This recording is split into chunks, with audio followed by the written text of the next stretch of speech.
आपण आता उभे आहोत नवी मुंबईच्या एंट्री पॉईंटवर. आपण पाहता इथं पोलिसांची जी गाडी आहे ते बॅरिकेटिंग गाडीमध्ये भरलं जात आहे.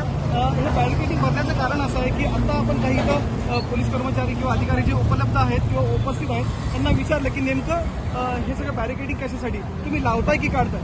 तर आता अशी माहिती मिळाली ऑफ रेकॉर्ड की जे पूर्वी इथं लावलं होतं ते आता आपण काढून पुन्हा जिथं स्टेशन असतं तिथं घेऊन चाललेले आहेत. याचा अर्थ जे मराठा आंदोलक मुंबईमध्ये येऊ इच्छित आहेत त्यांना मुंबईमध्ये येऊ दिलं जाणार आहे ही मोठी गोष्ट.